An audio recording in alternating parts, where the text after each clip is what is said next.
সরকার পতনের শেষ দিকে আমিও তখন বেশ কয়েকটা ভিডিওতে বলেছিলাম যে আওয়ামী লীগের মধ্যে সর্বশেষ যে তথ্যমন্ত্রী ছিল খুবই বাচাল প্রকৃতির আরাফাত, যে হিরো আলমের কাছে প্রায় হারতে বসেছিল।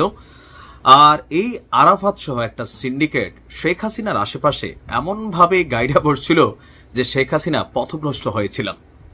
আইনমন্ত্রী আনিসুল হক, সালমান এফ রহমান এবং বাচাল আরাফাত, এই তিনজন মার্কিন ডিপ স্টেটের এজেন্ট হিসেবে কাজ করে আওয়ামী লীগ সরকারের পতনকে নিশ্চিত করেছিল। খুবই চাঞ্চল্যকর প্রতিবেদন। এই তিনজনের পরিণতি যে আওয়ামী লীগ কি করে সেটা তো আমি জানি না, তবে এখন যতটুকু বুঝতে পারছি এই প্রতিবেদন দেখার পর নিশ্চয়ই আওয়ামী লীগের যারা নেতাকর্মী আছেন এই তিনজনের ব্যাপারে আপনাদের মন্তব্য কমেন্টে হয়তো দেখতে পাবো। আসুন দেখি চাঞ্চল্যকর প্রতিবেদন। গণঅভ্যুত্থানে শেখ হাসিনার পতনের 1 বছর পর আওয়ামী লীগ সরকারের শেষ দিনগুলোতে ভেতরের পরিস্থিতি নিয়ে নতুন এক দৃশ্যকল্প হাজির করেছে ভারতীয় সংবাদ মাধ্যম নর্থ ইস্ট নিউজ ইন্ডিয়া।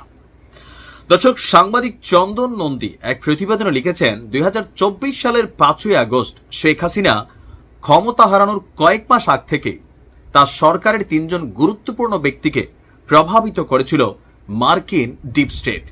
সেই সঙ্গে তাদের এমনভাবে পরিচালিত করেছিল যাতে তাদের কর্মকাণ্ড আওয়ামী লীগ সরকারের স্বার্থের বিরুদ্ধে যায়। সেই 3 জন হলেন শেখ হাসিনার বেসরকারি শিল্প এবং বিনিয়োগ উপদেষ্টা সালমান এফ রহমান, আইনমন্ত্রী আনিসুল হক এবং তথ্য প্রতিমন্ত্রী মোহাম্মদ এ আরাফাত। নর্থ ইস্টের প্রতিবেদনটি বলছে, শিক্ষার্থীদের আন্দোলন ঠেকাতে শেখ হাসিনার সরকার এবং আওয়ামী লীগ কেন ব্যর্থ হয়েছিল তার বিশ্লেষণে বেরিয়ে আসে এই 3 জনের রহস্যজনক ভূমিকা, যা মার্কিন ডিপ স্টেটের লক্ষ্য এবং উদ্দেশ্যকে এগিয়ে নিতে ভূমিকা রেখেছিল। প্রতিবেদনটি বলছে, আরাফাত তার পশ্চিমা যোগাযোগ কাজে লাগিয়ে বিদেশে পালিয়ে গেছেন।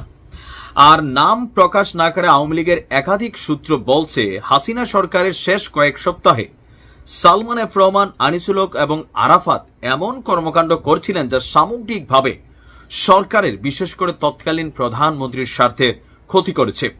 শেখ হাসিনার মন্ত্রিসভার একজন জ্যেষ্ঠ মন্ত্রী বলছেন, দরবেশ নামে পরিচিতি পাওয়া সালমান এফ রহমানের সাথে মার্কিন কর্মকর্তাদের বৈঠকের বিষয়টিতে তিনি অবহিত ছিলেন। দরবেশ কার্যত শেখ হাসিনার কাছ থেকে তাদের দূরে সরিয়ে রেখেছিল। সেই আওয়ামী লীগ নেতাকে উদ্ধৃত করে নর্থ ইস্ট লিখছে, তারা কমপক্ষে 2023 সাল থেকে বাংলাদেশে এবং বিদেশে দায়িত্বরত এবং অবসরপ্রাপ্ত মার্কিন কর্মকর্তাদের সঙ্গে সরাসরি যোগাযোগ রাখছিলেন। ওই 3 জন যে বিশ্বাসঘাতকতা করতে পারেন শেখ হাসিনা কখনোই তা সন্দেহ করেননি এবং এখন তিনি তা হারে হারে অবগত আছেন। আওয়ামী লীগ নেতাদের সঙ্গে কথা বলে যুক্তরাষ্ট্রের কথিত তৎপরতার সূচনা নিয়ে 2 রকম তথ্য পাওয়ার কথা লিখেছে নর্থ ইস্ট নিউজ। একটি পক্ষ বলছে, 2018 সালে নির্বাচনে আওয়ামী লীগ টানা 3য় মেয়াদে ক্ষমতায় ফেরার পর থেকেই মার্কিন ডিপ স্টেট বাংলাদেশের ক্ষমতার পট পরিবর্তনের পরিকল্পনা নিয়ে মাঠে নামে। আরেকটি পরিকল্পনা পক্ষ বলছে যে সেই পরিকল্পনা কার্যকর করা শুরু হয়েছিল 2023 সালের এপ্রিল মে মাসে, যখন যুক্তরাষ্ট্রের পররাষ্ট্র দপ্তর এবং ঢাকায় তখনকার মার্কিন রাষ্ট্রদূত পিটার ডি হাস, দক্ষিণ এবং মধ্য এশিয়ার সহকারী পররাষ্ট্রমন্ত্রী ডোনাল্ড লু নির্বাচনের ব্যাপারে প্রকাশ্যে আলোচনা করছিলেন। 2022 সালের 2রা জুন ভারতের একটি কেন্দ্রীয় গোয়েন্দা সংস্থার বরাতে বলা হচ্ছে যে ওই প্রতিবেদন বলছে, মার্কিন রাষ্ট্রদূত পিটার ডি হাস, যিনি বাংলাদেশকে বারবার গণতন্ত্র পুনঃপ্রতিষ্ঠার প্রয়োজনের কথা মনে করিয়ে দিচ্ছেন, তিনিও শেখ হাসিনার সরকার উৎখাতের বিস্তৃত পরিকল্পনার একটা অংশ বিশেষ। 2023 সালে সেপ্টেম্বরের শেষে শেখ হাসিনা যখন যুক্তরাষ্ট্র শেষবার সফর করেন তখন তিনি বুঝতে পেরেছিলেন যে মার্কিন ডিপ স্টেট তাকে ক্ষমতা থেকে উৎখাত করতে চাইছে। সে সময় দলের ঘনিষ্ঠ নেতাদের সাথে একাধিকবার বৈঠক করেছিল শেখ হাসিনা। তার সরকারের সামনে 6টি জটিল সমস্যার কথাও তিনি তুলে ধরেছেন, যেগুলো মার্কিন চাপ থেকে উদ্ভূত। এর মধ্যে ছিল কোয়াডে যোগদান, GOSMI এবং ACS চুক্তিতে স্বাক্ষর, আমেরিকান কোম্পানিগুলোকে 26টি তেল এবং গ্যাস সমৃদ্ধ অঞ্চলে অনুসন্ধান এবং উত্তোলনের অনুমতি দেওয়া, মার্কিন বার্মা অ্যাক্ট অনুযায়ী মিয়ানমার সীমান্ত সমস্যার সমাধানের মতো বিষয়। এখানে নানান তথ্য আসছে যে দরবেশ আওয়ামী লীগের শীর্ষস্থানে উঠে এসে কার্যত উপপ্রধানমন্ত্রীর ভূমিকায় অবতীর্ণ হয়েছিলেন এবং শেখ হাসিনার প্রতি কড়া নজর রাখছিলেন যে কার সাথে তিনি কথা বলেন, কোথায় তিনি কি করেন।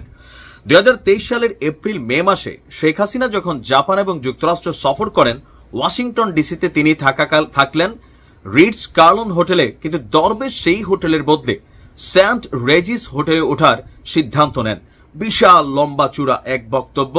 এখানে ধাপে ধাপে আপনার কি বলা হয় যে সালমান এফ রহমানের, আরাফাতের, তারপর হচ্ছে আনিসুল হকের, তিনজনের কৌশলে আওয়ামী লীগ সরকারকে বিভ্রান্ত করা, তারপর হচ্ছে যে বড় বড় সিদ্ধান্তগুলোতে শেখ হাসিনার চোখে ছানি দেওয়া, আরও যেই মানে কলা কৌশলগুলো আছে সেখানে তারা ভূমিকা রাখছিলেন। ভারত ওই সময় শেখ হাসিনার প্রতি নাখোশ ছিল, কারণ তাদের বিচারে ওই সময় তার চীন সফরটি কৌশলগত ভুল সিদ্ধান্ত ছিল। পত্রিকাটি লিখছে, আওয়ামী লীগ নেতারা মনে করছে শেখ হাসিনার বিচ্ছিন্নতার একটি গুরুত্বপূর্ণ কারণ ছিল 8 থেকে 10 জুলাইয়ের বিপর্যয়কর চীন সফর।